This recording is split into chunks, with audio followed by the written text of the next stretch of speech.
जब आप बुनियादी रूप से खुश होते हैं, तो जब आपको खुश रहने के लिए कुछ करना नहीं पड़ता, तो आपके जीवन की हर आयाम में बदलाव आ जाएगा। आपके अनुभवों में और खुद को व्यक्त करने के तरीकों में बदलाव आ जाएगा। आपको पूरी दुनिया बदली हुई लगेगी। आपका अब कोई निहित स्वार्थ नहीं होगा, क्योंकि चाहे आप कुछ करें या ना करें, चाहे आप कुछ मिले या ना मिले, चाहे कुछ हो या ना हो, आप स्वभाव से ही आनंदित होंगे। जब आप अपने स्वभाव से ही खुश होते हैं, तो आप जो भी करेंगे वह बिल्कुल अलग स्तर पर होगा। किसी इंसान की पहली और सबसे महत्वपूर्ण जिम्मेदारी एक खुश मिजाज प्राणी होने की है। खुश रहना जीवन का चरम पहलू नहीं, ये जीवन का बुनियादी पहलू है। अगर आप खुश नहीं हैं, तो आप अपने जीवन में क्या कर सकते हैं? एक बार आप खुश हो तभी दूसरी महान संभावनाएं खुलती हैं। चाहे आप जो भी करें, आप अपने अंदरूनी गुणों को ही विस्तार देते हैं और जगाते हैं। चाहे आप इस बात को पसंद करें या नहीं, हकीकत यही है, जब तक कि कोई महत्वपूर्ण चीज़ आपके भीतर घटित नहीं होती, आप दुनिया के लिए कुछ बहुत महत्वपूर्ण नहीं कर सकते। इसलिए अगर आप दुनिया के बारे में चिंतित हैं, तो पहली चीज़ आपको यह करनी चाहिए कि खुद को एक खुश मिजाज प्राणी में रूपांतरित करें। इससे कोई फ़र्क नहीं पड़ता कि आप अपने जीवन में क्या कर रहे हैं, चाहे वह कारोबार हो, सत्ता, शिक्षा या सेवा। आप ऐसा इसलिए कर रहे हैं क्योंकि आपके भीतर कहीं गहराई में एक भावना है कि इससे आपको खुशी मिलेगी। इस धरती पर हम जो कुछ भी करते हैं, वे कुछ रहने की इच्छा से करते हैं, क्योंकि यह हमारी मूल प्रकृति है। जब आप बच्चे थे तो आप यूं ही खुश थे, वहीं आपकी प्रकृति है। खुशी का स्रोत आपके भीतर है। आप उसे हमेशा के लिए एक जीवंत अनुभव बना सकते हैं। आज सुबह क्या आपने देखा कि सूर्य बहुत अद्भुत तरीके से उगा, फूल खिले, कोई सितारा नीचे नहीं गिरा, तारामंडल बहुत अच्छी तरह काम कर रहे हैं, सब कुछ व्यवस्थित है। आज समूचा ब्रह्मांड बहुत बढ़िया तरीके से काम कर रहा है, मगर आपके दिमाग में आया किसी विचार का एक कीड़ा आपको यह मानने पर मजबूर कर देगा कि आज बुरा दिन है। कष्ट मुख्य रूप से इसलिए होता है क्योंकि ज़्यादातर इंसान इस जीवन के प्रति सही नज़रिया खो बैठते हैं। इसमें मनोवैज्ञानिक प्रक्रिया अस्तित्व की प्रक्रिया से कहीं बड़ी हो गई, या सीधे सीधे कहें तो आपने अपनी रचना को स्पष्टता की सृष्टि से कहीं अधिक महत्वपूर्ण बना दिया है। यह सारी पीड़ा का बुनियादी स्रोत है। हम इस बात की पूरी समझ खो बैठे हैं कि यहाँ जीवित रहने के क्या मायने हैं। आपने दिमाग में आया कोई विचार या आपके मन की कोई भावना फिलहाल आपके अनुभव की प्रकृति को तय करती है, और यह भी हो सकता है कि आपके विचार और भावना का आपके जीवन की सीमित विकट से कोई लेना देना ना हो। पूरी सृष्टि बहुत बढ़िया तरीके से घटित हो रही है, मगर सिर्फ एक विचार या भावना सब कुछ नष्ट कर सकती है। जैसे आप मेरा मन कहते हैं, वह असल में आपका नहीं है, आपका अपना कोई मन नहीं है। कृपया इस पर ध्यान दें। जिसे आप मेरा मन कहते हैं, वह बस समाज का कूड़ेदान है। कोई भी और हर कोई जो आपके पास से गुजरता है, वह आपके दिमाग में कुछ ना कुछ डाल जाता है। आप वाकई ये सुन नहीं सकते कि किससे आपको चीज़ें ग्रहण करनी है और किससे नहीं करनी। अगर आप कहते हैं मुझे यह व्यक्ति पसंद नहीं है, तो आप किसी और से ज़्यादा उस इंसान से ग्रहण करेंगे। आपके पास कोई चारा नहीं है। अगर आपको इस बात की जानकारी हो कि उसे ठीक करके कैसे इस्तेमाल करना है, तो यह कूड़ेदान उपयोगी हो सकता है। असर और जानकारी का यह ढेर जो आपने जमा किया है, वह सिर्फ दुनिया में जीवित रहने के लिए उपयोगी है। आप कौन हैं, इससे उसका कोई संबंध नहीं। जब आप किसी आध्यात्मिक प्रक्रिया की बात करते हैं, तो हम मन से अपनी बुनियादी अस्तित्व की ओर जाने की बात करते हैं। जीवन का संबंध इस सृष्टि से है जो यहाँ मौजूद है, उसी पूरी तरह जानना और उसे उसके असली रूप में हमें उसका अनुभव करना, आपके मन मुताबिक उसे विकृत न करना, ये जीवन है। अगर आप अस्तित्व की हकीकत की ओर बढ़ना चाहते हैं, तो सरल शब्दों में आपको बस इस बात का ध्यान रखना होगा कि जो आप सोचते हैं वह महत्वपूर्ण नहीं है, जो आप महसूस करते हैं वह महत्वपूर्ण नहीं है। आप जो सोचते हैं उसका हकीकत से कोई लेना देना नहीं, उसका जीवन के लिए कोई बड़ा महत्व नहीं है। मन बस उन फालतू चीज़ों में उलझा रहता है जो आपने कहीं और इकट्ठा किया है। अगर आपको वह महत्वपूर्ण लगता है, तो आप कभी उसके परे नहीं देख पाएंगे। आपका ध्यान स्वाभाविक रूप से उस दिशा में जाता है जिसे आप महत्वपूर्ण मानते हैं। अगर आपके जीव विचार और आपकी भावनाएं आपके लिए अहम है तो स्वाभाविक रूप से आपका सारा ध्यान वहीं होगा। मगर ये सिर्फ एक मनोवैज्ञानिक हकीकत है, इसका अस्तित्व में मौजूद चीज़ों से कोई लेना देना नहीं।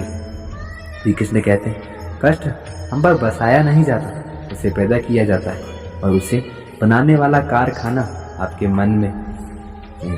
अब इस कारखाने को बंद करने का समय है। आज हम इतने जोर शोर से खुशी की तलाश कर रहे हैं कि धरती का जीवन ही खतरे में पड़ गया है। खुशी की तलाश में ना रहें, दुनिया में अपनी खुशी को अभिव्यक्त करना जाने।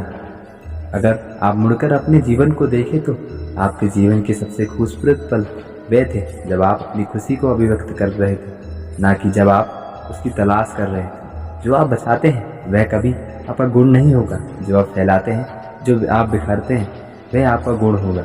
अगर आप अपनी खुशी को बचा बचा कर रखेंगे तो जीवन के अंत में कोई ऐसा नहीं कहेगा उसने अपने अंदर खुशी का एक एक अंश बचा कर रखा है, वह बहुत खुशी के साथ मरा। वह कहेंगे ये भयानक प्राणी अपनी ज़िंदगी में कभी मुस्कुराया तक नहीं। लेकिन अगर आप हर दिन अपनी खुशी और प्यार को फैलाएंगे तो लोग कहेंगे अरे वह एक खुशमिजाज और प्यार करने वाला इंसान था। सुबह जब आप उठते हैं तो पहली चीज़ आपको यह करनी चाहिए कि आप मुस्कुराइए।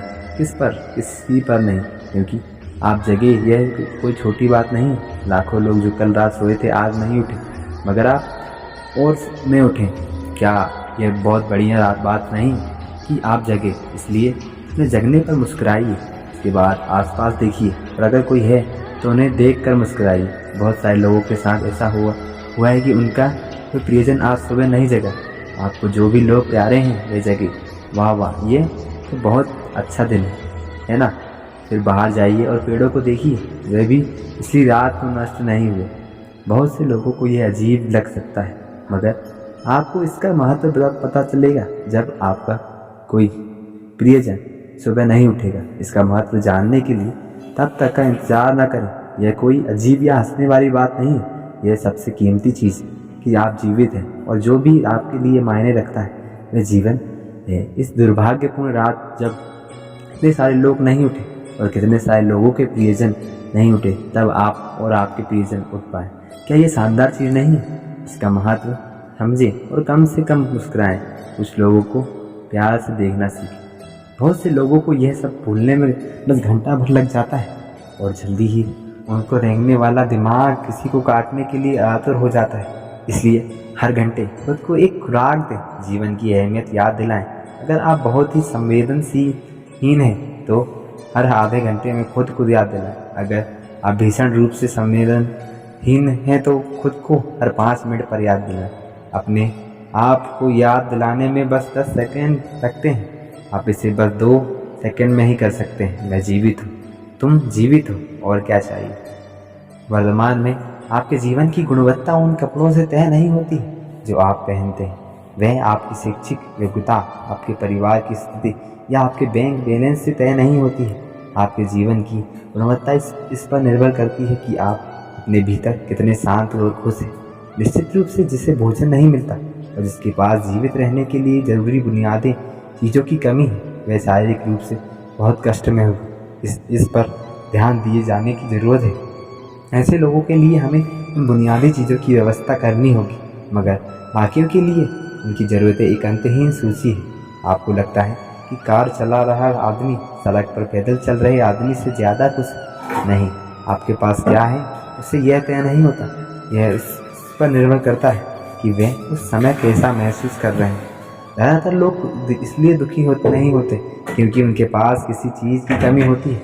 वे दुखी इसलिए होते हैं क्योंकि वे खुद की तुलना किसी और से करते हैं। आप एक मोटर बाइक चला रहे हैं, आप किसी को मर्सिडीज चलाते देखते हैं और खुद को दुखी कर लेते हैं। साइकिल पर चलने वाला कोई व्यक्ति आपको मोटर बाइक पर देखता है और ये उसके लिए लिमोसिन है।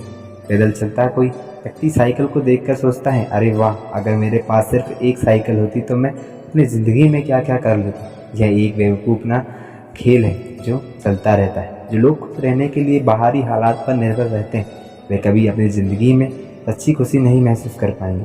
निश्चित रूप से अब वह समय है कि हम अपने अंदर झांकें और देखें कि हम किस तरह खुशहाली में रह सकते हैं। जीवन के अपने अनुभव से आप साफ साफ देख सकते हैं कि सच्ची खुशी आपको तभी मिलती है जब आप में अंतर्मन में बदलाव आता है। जब आप खुश होने के लिए बाहरी स्थितियों पर निर्भर होते हैं तो आपको समझना चाहिए कि बाहरी हालात कभी भी 100% आपके अनुकूल नहीं होती। जब यह हकीकत है तो कम से कम इंसान यानी कि आपको उस तरह रहना चाहिए जैसे आप रहना चाहते हैं। अगर आप अपने अंदर उस तरह होते हैं जिस रूप में आप खुद को रखना चाहते हैं तो आप कुदरती तौर पर खुश होंगे। यह कोई ऐसी चीज़ नहीं जिसे आपको खोजना पड़े। अगर आप अपने मूल प्रकृति में वापस चले जाते हैं तो आप सिर्फ खुश ही रहेंगे। तो आज की इस वीडियो में बस इतना ही। मैं आशा करता हूँ आप सही मायने में खुश रहने का मतलब ज़रूर समझ गए होंगे और अपने जीवन में जो है, जो आपके पास है, जो आपको मिला है, जो आपको ईश्वर ने दिया है, उसी चीज़ से आप हमेशा खुश रहें और हमेशा खुशहाल और अपने चेहरे पर मुस्कान बना के रखें, क्योंकि आपको देख के ही लोग बोलेंगे कि यार ये सही व्यक्ति है जो हमेशा मुस्कुराता रहता है, जीवन की कोई भी टेंशन को अपने अंदर नहीं आने देता, बल्कि हमेशा मुस्कुराता रहता है। तो इस चीज़ के साथ मुस्कुराते हुए मैं आपके साथ अलविदा लेना चाहूँगा, है ना। ऐसी ही अनमोल बातों को आपके सामने अगले वीडियो में फिर प्रस्तुत करूँगा। इसलिए अभी के लिए जय श्री कृष्ण, राधे राधे।